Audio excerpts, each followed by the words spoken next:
오늘의 말씀은 에스겔서 45장의 말씀입니다. 계속해서 성전법에 대한 말씀이 이어지고 있습니다. 본장의 구조는 크게 세 부분으로 구분되고 있습니다. 1절부터 8절까지 거룩한 땅에 대한 분배에 대한 말씀이 주어지고 있고, 9절부터 17절까지 통치자 왕에게 주어지는 통치 법칙에 대해서 설명해 주고 있습니다.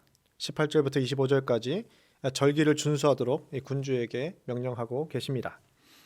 고대 이스라엘은 가나안 정복 당시에 각 지파별로 제비뽑기 방식을 통해서 이 땅을 분배하였습니다. 이는 일종의 계획 국가를 세우기 위한 것이었죠. 모든 사람들이 일정한 땅을 받아서 그것을 기업으로 삼아 살도록 하였던 것이죠.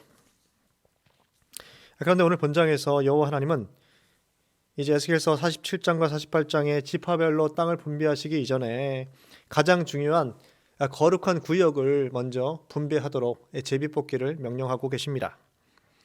그리고 그 거룩한 구역에 성소를 두고 계신 것이죠. 그리고 제사장들이 거주할 거룩한 땅을 인근에 허락하시고 레위인들에게도 일반적인 땅을 주어서 이 성전 가까이에서 하나님의 성소를 섬기도록 하고 있습니다. 그런데 흥미로운 부분들은 이 본장에 왕에게도 땅을 주어 그 땅으로 왕가의 기업을 삼게 하고 계십니다.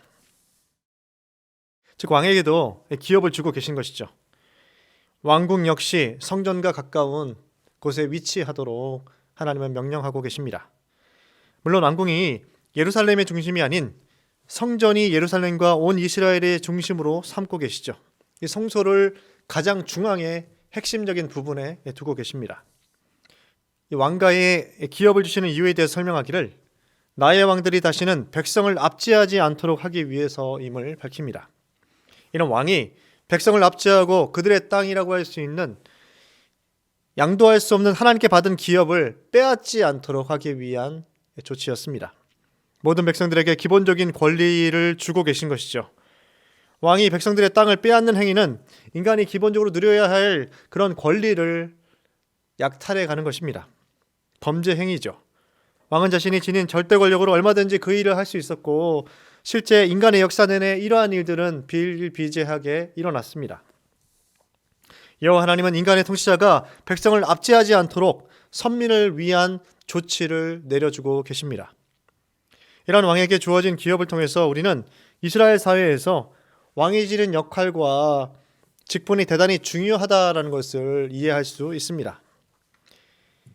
왕의 현실적인 권위를 인정하면서 동시에 왕이 불법을 저지르지 않도록 안전장치를 마련해 두고 계신 것이죠. 왕 역시 하나님께 위임받은 청지기에 지나지 않으며 그의 권력과 권세 역시 유한하며 제한적이다라는 것을 말씀해 주고 계십니다. 새 이스라엘을 정하는 일은 성소와 제사장의 땅과 레위인의 기업과 왕의 기업을 정하는 것으로부터 시작되고 있습니다. 그리고 에스겔서 47장과 48장에서 각 지파의 기업을 분배하고 계신 것이죠. 하나님은 인간이 살아가기에 이렇게 필요한 모든 부분들을 제공해주고 계십니다. 각 지파의 기업 분배를 통해서 모든 자에게 동일하게 기회를 주고 계십니다. 기업이라고 이것을 부르죠. 기업은 결코 양도할 수 없습니다. 하나님이 허락하신 그 기업은 기업을 받은 자가 끝까지 이 일들을 지켜나가야 하는 것이죠. 기업이 없으면 아무도 인간다운 생활을 영위할 수 없기 때문입니다.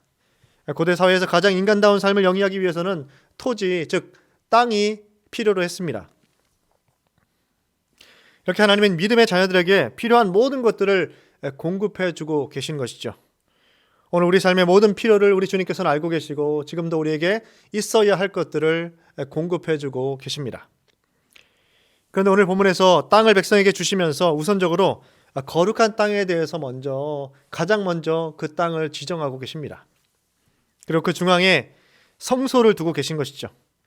이것은 성소가 선민 백성의 삶의 중심이 되어야 한다는 것을 상징적으로 암시해 주는 것입니다.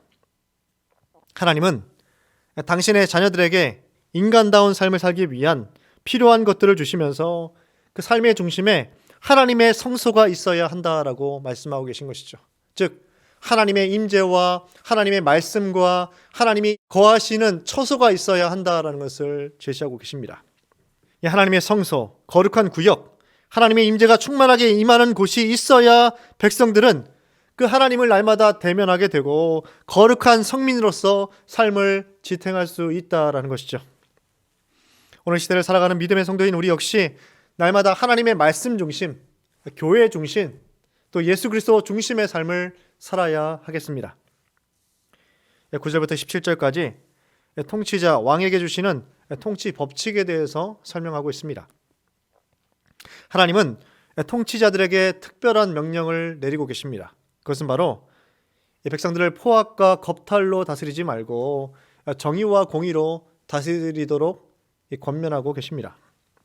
하나님은 백성을 왕의 백성이다라고 부르지 않으시고 그들을 내 백성이다라고 호칭을 부르시고 계십니다. 그 백성의 아버지와 왕이 누구인지 그분이 바로 하나님이심을 밝히고 있습니다.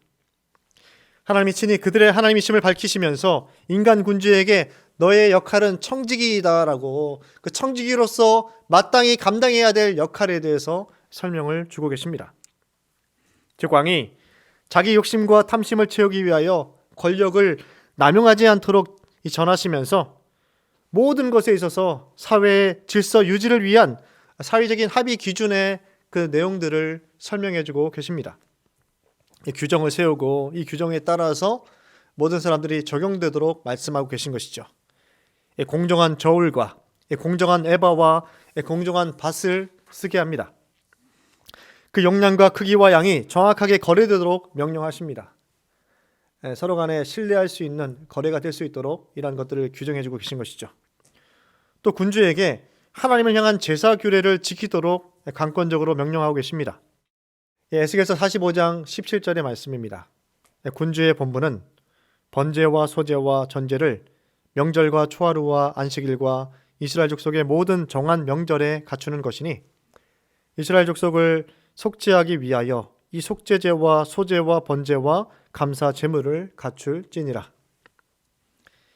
각 절기 때마다 하나님께 온전한 제사와 예배가 드려질 수 있도록 이러한 여건을 마련하도록 왕에게 명령을 내리고 계십니다.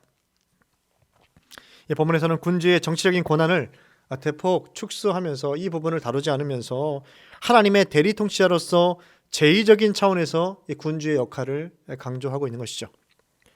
나라를 통치하는 인간 왕과 주권자들은 자신의 권력과 힘에 도취되어서 자신에게 주어진 권력을 오랜 세월 누리다 보면 그 권력을 사유화하려는 경향성들이 존재합니다. 그런 유혹을 받는 것이죠. 하나님은 이것을 엄격하게 금하고 계십니다. 이스라엘 백성은 왕의 백성이 아닌 하나님의 백성이기 때문인 것이죠. 지도자들 역시 선한 청지기로서 하나님의 축복과 모든 것을 받아서 통치할 뿐이지 그 책임을 반드시 결산되게 됨을 기억하고 겸손히 그 일을 감당하도록 명령을 주고 계십니다.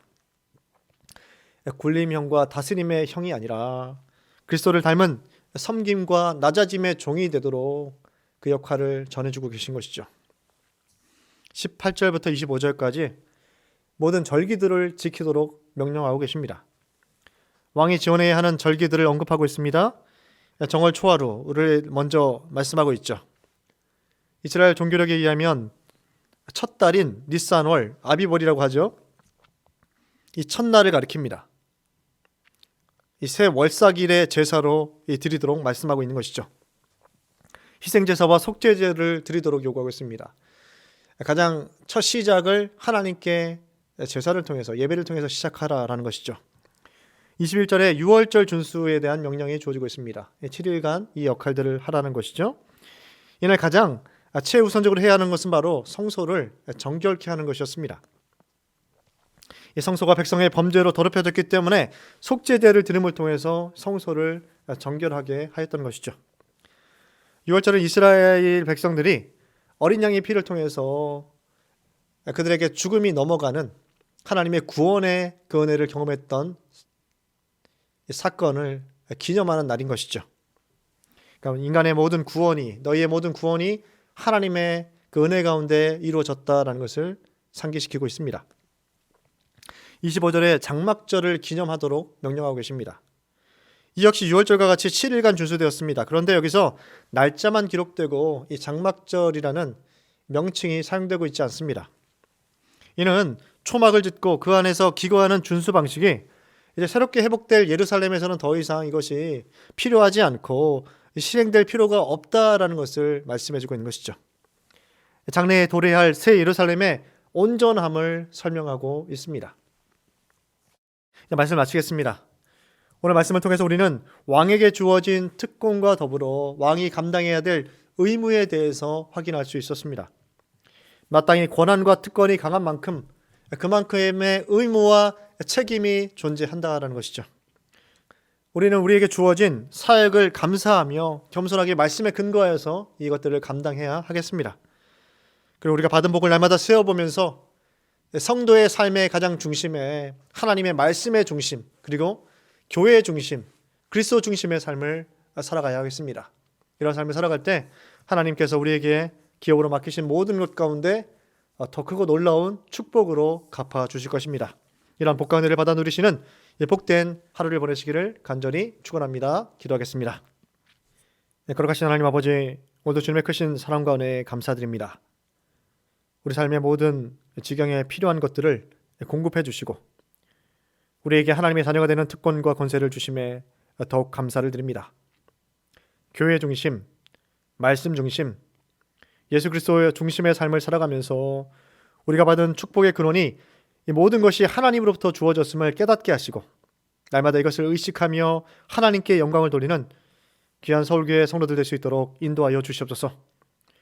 주님이 사랑하시는 서울교회를 이제는 온전히 회복시켜 주셔서 모든 불법한 세력들이 떠나가게 하시고 대법원 상고심의 판결을 통해서 안식년 제도가 한국교회에 잘 정착할 수 있도록 역사하여 주시옵소서. 원로 목사님과 환우들에게 치유의 은혜를 내려주시고 당회원들과 모든 성도들에게 각자에게 주어진 사명을 재점검하며 하나님의 나라와 의를 위한 사명을 온전히 감당할 수 있는 귀한 모든 이 성도들이 될 수 있도록 인도하여 주시옵소서. 입시와 진학과 취업과 결혼을 위하여 기도하는 오랜 우리 자녀들의 간구에 우리 하나님 응답하여 주시옵소서. 오늘 구정을 보내고 있습니다. 하나님의 은혜 가운데 축복된 만남과 사귐이 있는 복된 구정을 보낼 수 있도록 역사하여 주시옵소서. 이 나라와 이 민족을 지켜 보호하여 주시며 한반도의 영구적인 평화가 임할 수 있도록 인도하여 주시옵소서. 특별히 복음으로 통일조국 건설 이루게 하셔서 마지막 때 선교의 사명을 감당하는 귀한 대한민국이 될 수 있도록 우리 주님께서 은혜와 자비와 긍휼을 베풀어 주시옵소서. 우리 삶의 유일한 주인 되신 우리 구주 예수 그리스도의 이름으로 기도드립니다. 아멘. 하늘에 계신 우리 아버지, 아버지의 이름을 거룩하게 하시며 아버지의 나라가 오게 하시며 아버지의 뜻이 하늘에서와 같이 땅에서도 이루어지게 하소서. 오늘 우리에게 일용할 양식을 주시고 우리가 우리에게 잘못한 사람을 용서하여 준 것 같이 우리 죄를 용서하여 주시고 우리를 시험에 빠지지 않게 하시고 악에서 구하소서. 나라와 권능과 영광이 영원히 아버지의 것입니다. 아멘.